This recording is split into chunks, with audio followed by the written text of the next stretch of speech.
Terpuji akan nama Tuhan. Shalom. Sekali lagi shalom. Haleluya. Kita di momen yang kedua, kita ada di ruangan ini untuk kita beribadah, dan sekali lagi hari ini kita kipas-kipas, kita duduk dengan berbagai gaya, ada menyamping, ada macam-macam lah.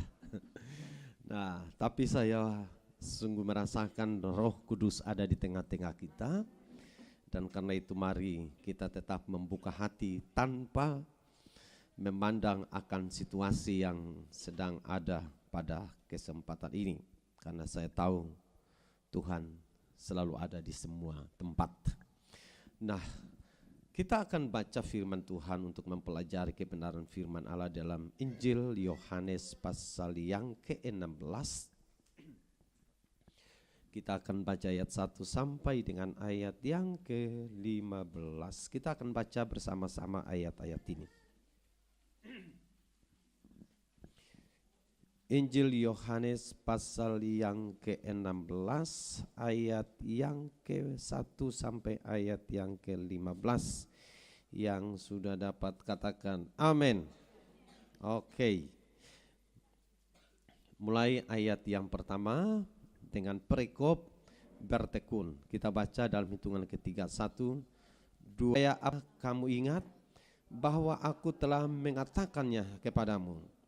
Hal ini tidak kukatakan kepadamu dari semula, karena selama ini aku masih bersama-sama dengan kamu. Tetapi sekarang aku pergi kepada Dia yang telah mengutus aku, dan tiada seorang pun di antara kamu yang bertanya kepadaku, kemana engkau pergi? Tetapi karena aku mengatakan hal itu kepadamu, sebab itu hatimu berduka cita. Namun benar yang kukatakan ini kepadamu adalah lebih berguna bagi kamu jika aku pergi. Sebab jikalau aku tidak pergi, penghibur itu tidak akan datang kepadamu. Tetapi jikalau aku pergi, aku akan mengutus Dia kepadamu. Dan kalau Ia datang, Ia akan menginsafkan dunia akan dosa, kebenaran dan penghakiman. Akan dosa karena mereka tetap tidak percaya kepadaku. Akan kebenaran karena aku pergi kepada Bapa dan kamu tidak melihat aku lagi. Akan penghakiman karena penguasa dunia ini telah dihukum. Masih banyak hal yang harus kukatakan kepadamu, tetapi sekarang kamu belum dapat menanggungnya. Tetapi apabila Ia datang, yaitu Roh kebenaran, Ia akan memimpin kamu ke dalam seluruh kebenaran.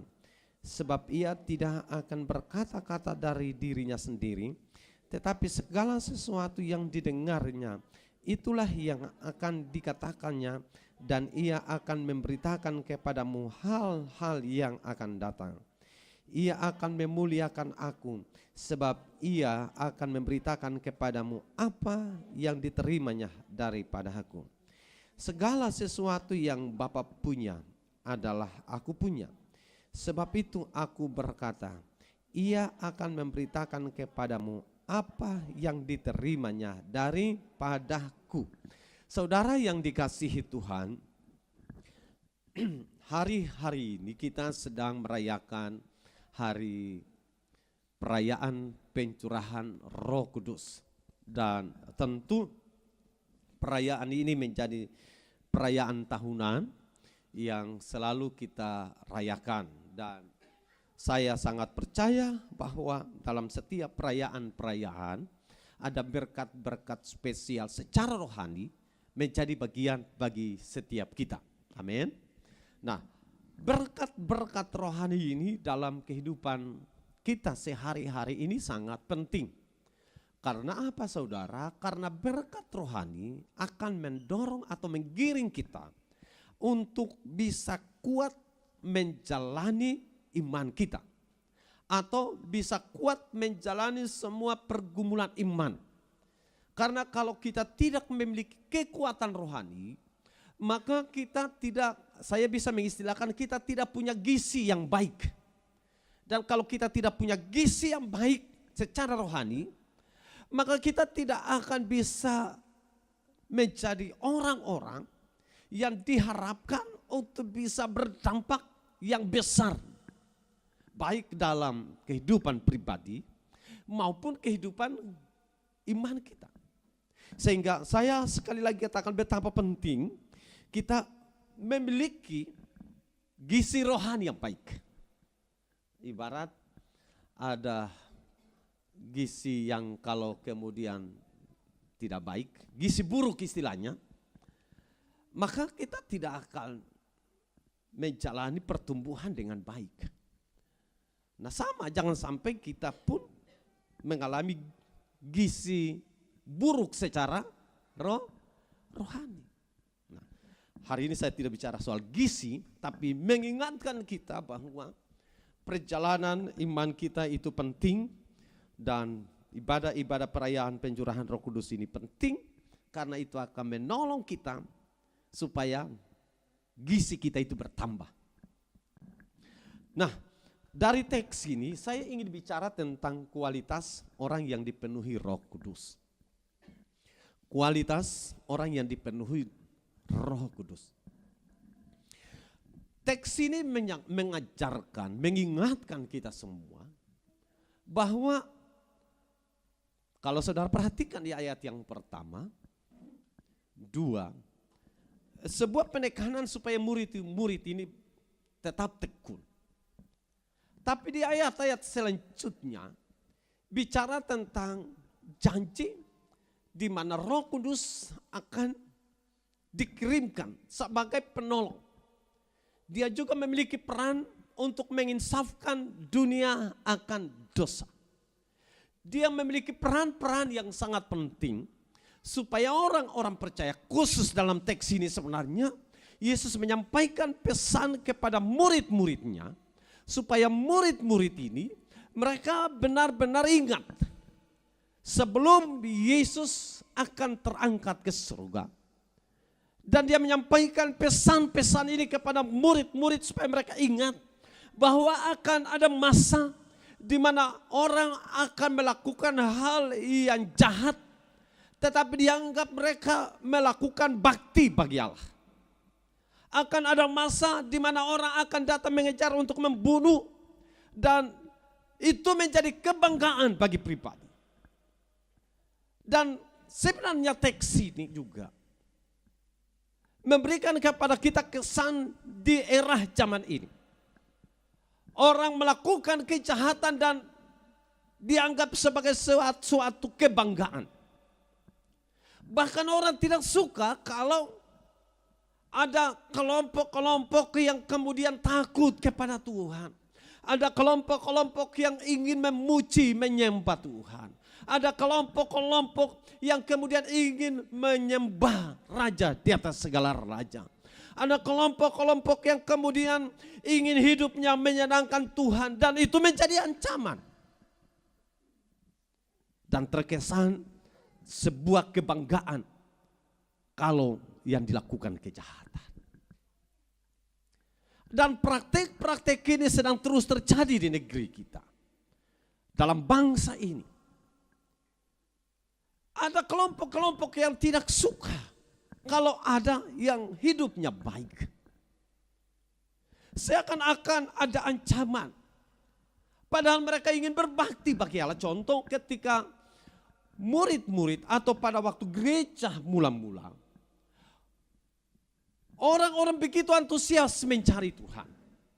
Setiap hari mereka berkumpul berdoa, memecahkan roti dan membagi satu dengan yang lain. Kita ingat ketika Saulus yang kita kenal dengan Paulus. Dia berusaha mengejar untuk kemudian membunuh orang-orang yang disebut orang-orang Kristen. Seakan-akan ada ancaman, padahal tidak.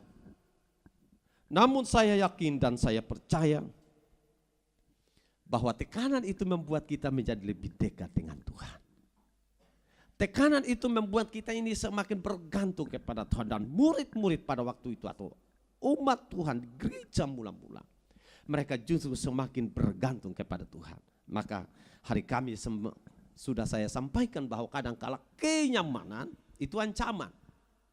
Karena kadang-kala kalau kita selalu aman dan nyaman, kadang kita lupa dengan Tuhan. Karenanya kenyamanan itu menjadi hal yang patut kita waspadai. Nah, tapi kualitas orang yang dipenuhi dengan Roh Kudus, yang pertama, dia akan hidup dalam kebenaran. Kenapa penting untuk dapat mengatakan bahwa kualitas orang yang dipenuhi dengan Roh Kudus, dia akan hidup di dalam kebenaran. Kita coba lihat di ayat yang ke-13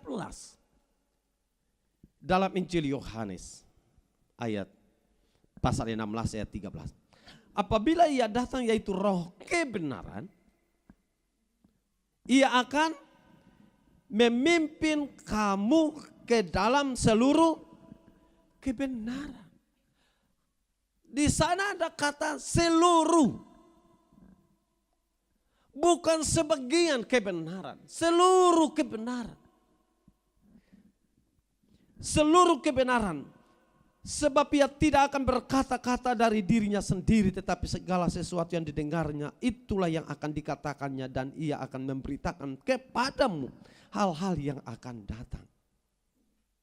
Jadi ia akan menyingkapkan. Sehingga betapa penting orang-orang percaya yang dipenuhi dengan Roh Kudus. Sekali lagi saya coba membuat tanda petik kata dipenuhi. Di saat kita berdoa dan kita mungkin berkata-kata dengan bahasa asing. Tetapi kata dipenuhi tidak berarti di sepanjang perjalanan kita kemana-mana dan berkata-kata bahasa asing itu kita lakukan setiap saat di jalan-jalan. Atau tidak ada bahasa yang lain selain berkata-kata dengan bahasa asing. Kata dipenuhi bukan dalam konteks itu, saudara.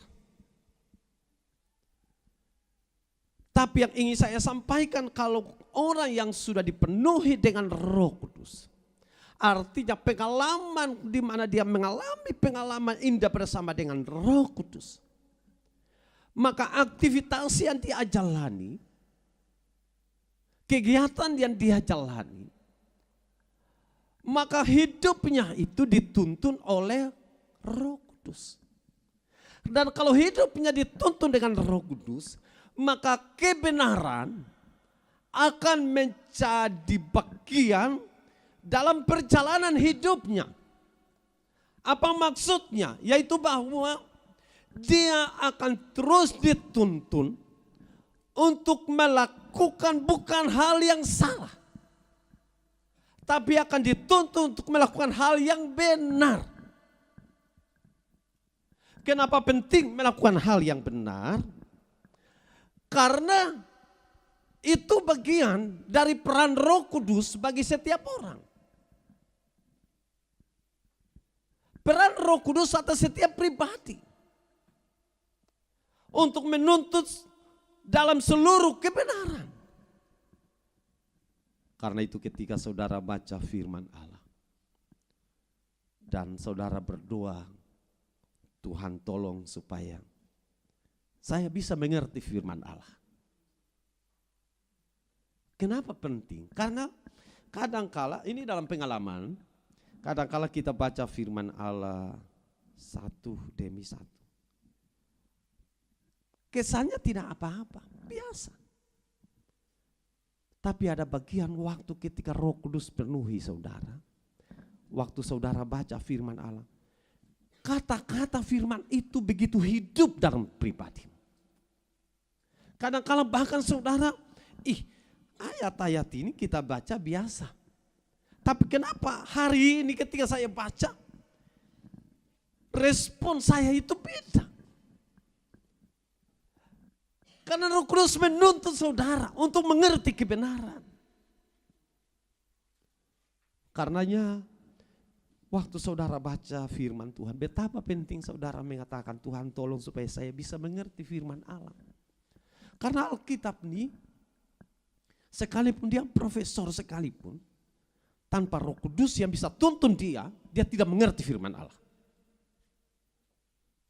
Karenanya contoh saja ketika Nikodemus bercakap-cakap dengan Tuhan Yesus tentang kelahiran baru. Nikodemus adalah seorang guru. Kalau saya mengistilahkan, dia guru yang mengerti tentang Taurat, tentang firman Allah. Kata-kata katakanlah, ketika seorang berbicara, seorang bisa mengerti, oh maksudnya ini. Tetapi di saat Yesus menyatakan kelahiran kembali, Nikodemus bingung, bagaimana mungkin yang setua model begini harus kembali masuk ke dalam rahim ibu untuk dilahirkan. Pemahaman ini menjelaskan bahwa Nikodemus dengan pengetahuan yang luar biasa tidak menjamin mengerti firman Allah. Karena saya bisa katakan bahwa pengetahuan banyak orang dengan segala macam pengetahuan secara umum tidak menjamin dia mengerti firman Allah. Karena itu hanya oleh tuntunan Roh Kudus yang membuat kita mengerti firman Allah.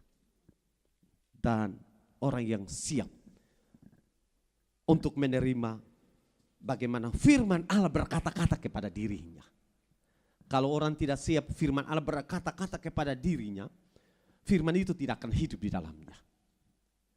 Jadi selain dia dituntun Roh Kudus untuk mengerti firman Allah, tetapi dia juga rindu firman itu berbicara kepada dia.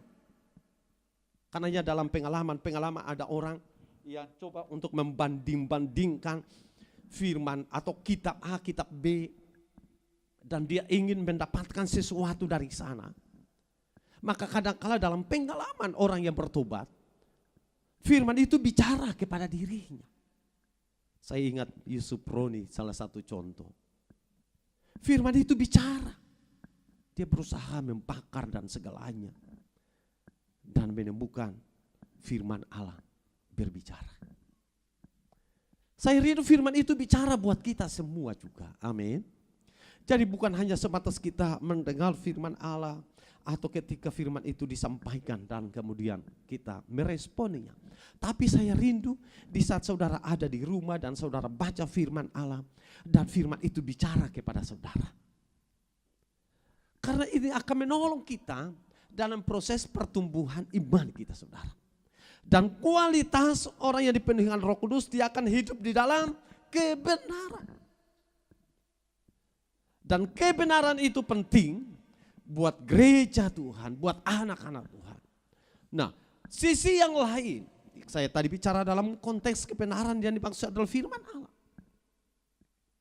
Tetapi ingin saya sampaikan bahwa bicara kebenaran karena ini praktik-praktik di lapangan, saudara. Ada banyak orang yang tidak mau hidup dalam kebenaran. Artinya, apa yang firman Allah katakan dan apa yang firman Allah tidak katakan. Banyak orang lebih melakukan apa yang firman Allah tidak katakan. Lalu yang firman Allah katakan, tidak mereka lakukan. Nah, orang-orang percaya sekali lagi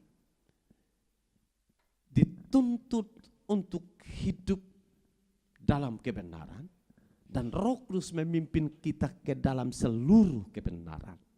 Sehingga dalam perjalanan hidup ini banyak hal yang salah di dunia ini, saudara. Tapi ketika Roh Kudus memimpin kita, kita akan belajar hidup melakukan yang benar.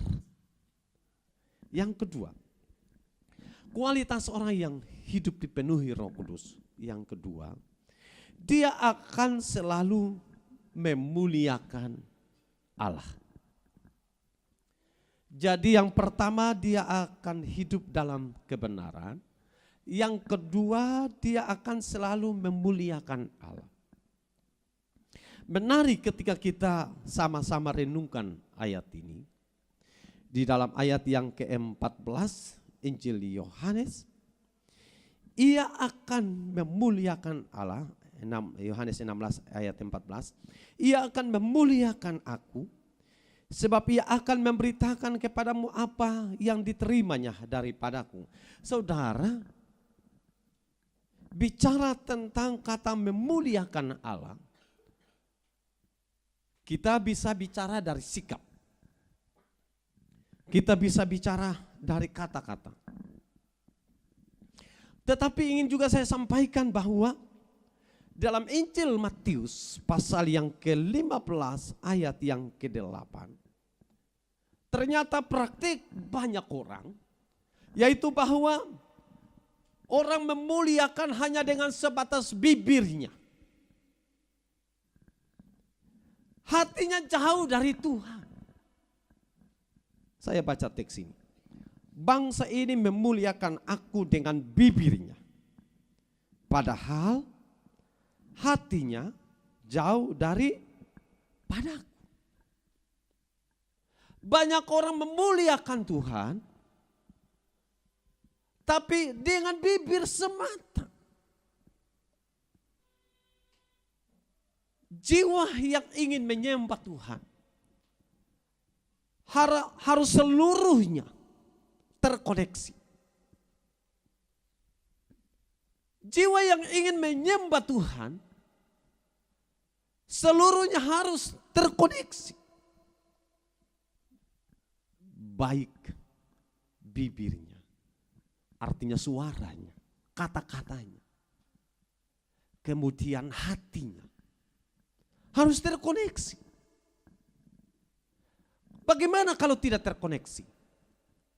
Maka kita akan kehilangan berkat. Melelahkan. Melelahkan, saudara. Kalau tidak bisa terkoneksi akan melelahkan. Muncullah sungut-sungut bisa terjadi. Tandanya begini. WL ini ulang poleu sampai. Ini kadang-kadang begitu. Tapi coba ketika saudara menikmati hadirat Tuhan yang kuat karena terkoneksi antara bibirmu dan hatimu yang haus akan Tuhan. Maka berulang-ulang kali, saudara memuji Tuhan. Dan saudara semakin menyanyi, semakin saudara haus, semakin menyanyi, semakin saudara haus, semakin menyanyi, saudara semakin lapar, dan semakin lapar. Karena itu terkoneksi. Hati ini lapar, hati ini haus. Dan bibir ini tidak mau berhenti memuliakan Tuhan. Jadi harus keduanya terkoneksi, karena tidak. Saya tadi katakan apa? Melelahkan. Jadi pentingnya semua yang kukan terkoneksi. Karena banyak orang prakteknya, bibirnya berkata-kata, hatinya jauh. Saya rindu kita terus belajar supaya dengan bibir kita memuliakan Tuhan, hati itu dekat dengan Tuhan. Hati itu dekat dengan Tuhan. Untuk apa, saudara? Untuk memuliakan Allah. Dan itu kualitas. Kalau kita yang sudah dipenuhi dengan Roh Kudus, maka ini satu ciri kualitas, yaitu bahwa kita akan memuliakan Allah dengan tetap terkoneksi antara mulut dan hati kita. Kita juga harus bisa dapat mengatakan begini. Dalam pertama Petrus pasal 4 ayat 11, saya baca ayat ini, katakan begini. Jika ada orang yang berbicara, baiklah ia berbicara sebagai orang yang menyampaikan firman Allah. Jika ada orang yang melayani, baiklah ia melakukannya dengan kekuatan yang dianugerahkan Allah. Supaya Allah dimuliakan dalam segala sesuatu karena Yesus Kristus. Ialah yang punya kemuliaan dan kuasa sampai selama-lamanya. Amin. Jadi kalau Bapak Ibu Saudara perhatikan, jika ada orang yang berbicara, baiklah ia berbicara sebagai orang yang menyampaikan firman Allah. Jika ada orang yang melayani, baiklah ia melakukannya dengan kekuatan yang dianugerahkan Allah, Supaya apa saudara? Allah dimuliakan dalam segala sesuatu. Nah, saudara, dua hal kita perhatikan di sini. Yang pertama, kalau kita berbicara, pesannya adalah pesan menyampaikan firman Allah. Wah, apa yang saudara dapatkan di sana? Kita bicara, contoh nih, beta bicara Mama Ita, tapi pesannya saya menyampaikan firman Allah, tapi tidak mengikuti firman Allah. Jadi ini pelajaran menarik. Artinya bahwa apa yang saya sampaikan ke Mama Ita adalah sebuah kata-kata tanpa mengutip firman Allah, tapi kata-kata itu menghidupkan Mama Ita sehingga Mama Ita menjadi lebih kuat di dalam Tuhan.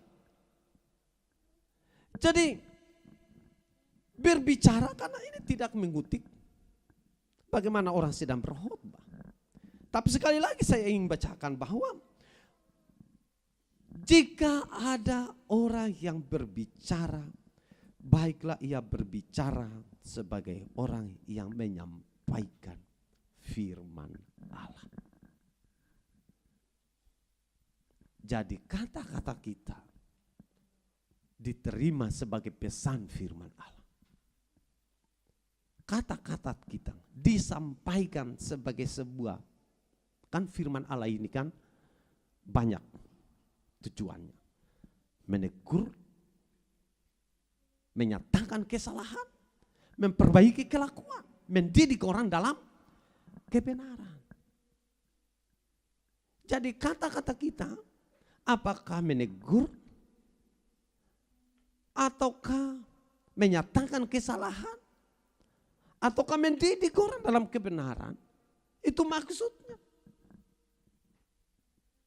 Jadi kita selaku orang percaya mainkan peran itu.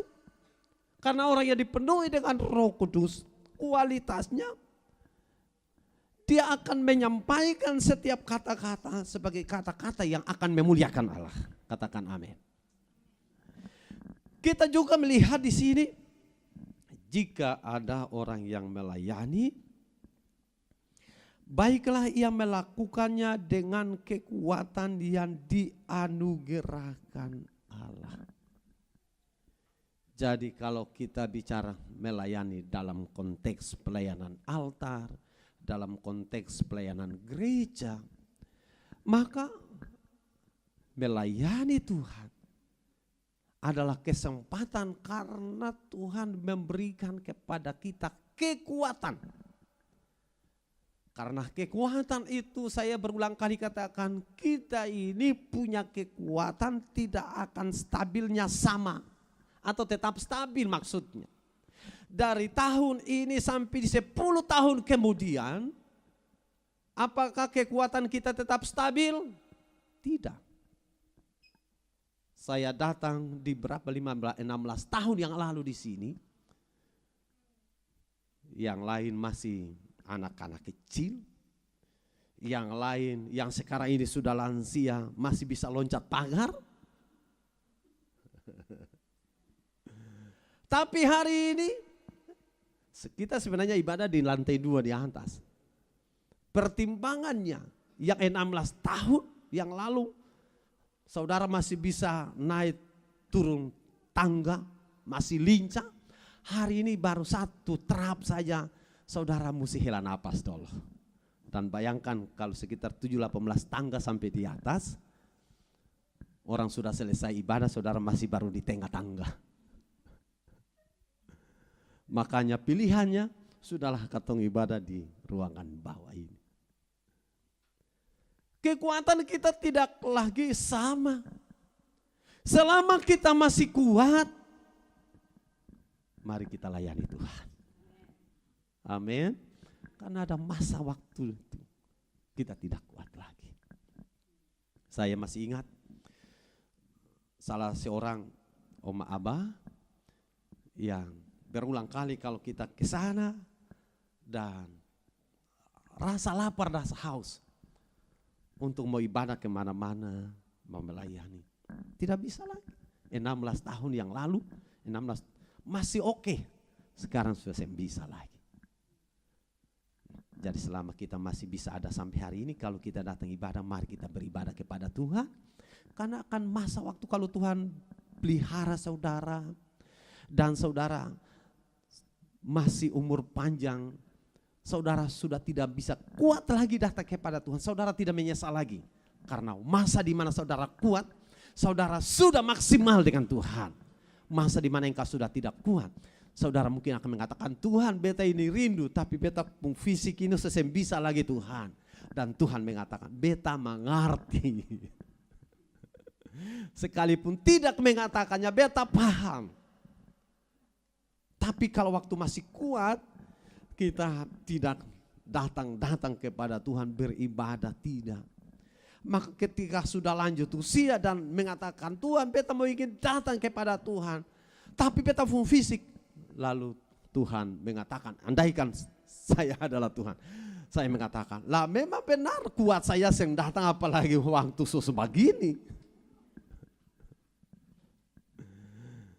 Tapi kalau masih masa kuat, lalu kemudian kita rajin datang kepada Tuhan. Di masa dimana tidak kuat lagi, kita katakan, Tuhan beta rindu mau datang kepada Tuhan. Tapi beta sosem bisa. Hai anakku, beta mengerti. Dan beta tahu situasi. Ada amin. Jadi mari kita memuliakan Tuhan dengan tenaga yang kita punyai. Kita baca di dalam Amsal. Amsal pasal 3 ayat yang ke-9. Dikatakan, muliakanlah Tuhan dengan hartamu. Muliakan Tuhan dengan harta. Jadi ternyata bukan hanya sebatas dengan tubuh kita ini, atau katakanlah dengan poin pertama yang saya sampaikan, dengan bibir atau dengan mulut dan hati yang terkoneksi supaya kita ini benar-benar memuliakan Tuhan. Lalu kemudian kita tidak hanya sebatas dengan memuliakan Tuhan, berbicara firman Allah, lalu kemudian kita melayani dengan tenaga yang kita punyai. Tetapi ternyata kita juga bisa memuliakan Tuhan dengan harta kita. Ternyata kita bisa memuliakan Tuhan dengan harta yang kita punyai. Pertanyaannya, berapa banyak harta kita? Tapi tentu saya ingin mengatakan, karena ini cukup banyak aspek kalau kita bicara tentang harta. Tapi ternyata apa yang menjadi bagian dari hartamu, itu juga menjadi bagian dari saudara bisa memuliakan Tuhan atau tidak memuliakan Tuhan. Jadi tergantung sikap hati kita untuk bisa memuliakan Tuhan dengan harta kita. Contoh, selama ini ada yang menjemput saudara dengan mobil bagi yang ke lapang. Dan kita bicara mungkin satu contoh dah contoh. Contoh saudara punya keuangan, saudara menolong orang lain yang kekurangan. Sadar tidak, tapi itu saudara sedang memuliakan Tuhan dengan hartamu. Di saat saudara mungkin memberi makan kepada orang lain, contoh saja di saat saudara ada di rumah makan, tiba-tiba ada satu orang masuk, lalu kemudian saudara bayar makan. Sadar tidak, tapi saudara sedang memuliakan Tuhan dengan hartamu. Amin. Saya terkesan dengan satu cerita. Sekali waktu ada seorang masuk ke restoran. Dan dalam antrian, tiba-tiba yang di belakang orang ini semua lagi bubar. Bubar dari antrian. Kenapa? Karena ternyata ada dua orang yang lagi juga antri, yang bau busuknya luar biasa. Jadi semua orang lagi lari antri tinggalkan antrian itu karena tinggal 2 orang di belakang mereka. Tapi ibu yang ada di depan itu justru mempersilahkan 2 orang yang ada di belakang itu supaya mereka duluan antri. Sementara yang lain bubar di belakangnya. Bahkan mengusir kedua ini supaya jangan antri. Karena mempengaruhi pernafasan mereka. Karena bau busuk, karena memang mereka hidup di jalan-jalan. Tapi ibu memberikan kesempatan. Ibu ini memberikan kesempatan 2 orang ini antri duluan. Ternyata mereka hanya memesan minuman. Karena mereka tidak punya uang. Lalu mereka duduk di satu tempat yang sangat aman menurut mereka. Untuk tidak mengganggu orang lain. Lalu ibu ini ketika melihat, oh ternyata orang ini hanya pesan minuman. Dan melihat uang yang dikeluarkan pun menjelaskan ternyata uang itu saja. Lalu kemudian ibu ini memesan minuman untuk keluarga mereka yang lagi makan hari itu. Tetapi juga memesan makanan. Lalu kemudian dia menyampaikan pesan kepada pelayan. Sebagian ini bawa untuk meja diam di sana. Sebagian ini nanti saya yang bawa. Lalu ibu ini bawa ke meja di mana 2 orang ini duduk di paling sudut. Lalu kemudian membawa. Lalu kemudian apa yang dilakukan? Dia mengatakan ini untuk kalian berdua makan dan minum. Apa respon kedua orang ini? Mereka menyampaikan terima kasih. Lalu kemudian apa saudara? Ibu ini kembali ke meja, ada suami, ada anak-anaknya. Ternyata suaminya memperhatikan ibu ini. Lalu kemudian suaminya mengatakan, tidak salah kalau kemudian kamu yang selama ini menjadi istri saya. Jadi sikap istrinya membanggakan suami dan anak-anak. Tetapi sikap ibu ini ternyata mempengaruhi ruangan yang ada hari itu. Sehingga semua orang mengatakan, hari ini kami belajar sesuatu dari ibu. Nah saudaraku, cerita ini singkat. Tetapi pesan kuat adalah bahwa membagi sesuatu kepada orang lain. Kelihatannya contoh mungkin makanan 1 atau 2 porsi dengan minuman yang dibagi kepada kedua pengemis ini. Sederhana. Tapi pengaruhnya besar bagi seisi restoran itu. Dan ini menjelaskan ibu ini telah menjadi berkat dan dari hartanya telah memuliakan Allah. Nah, saudara yang dikasihi itu singkat contoh-contoh, masih banyak contoh dalam hidup ini. Tetapi ketika kita mempraktekkan dari harta yang kita punyai kepada orang lain, maka harta kita yang kita punyai memuliakan Tuhan. Saya mungkin pernah mengatakan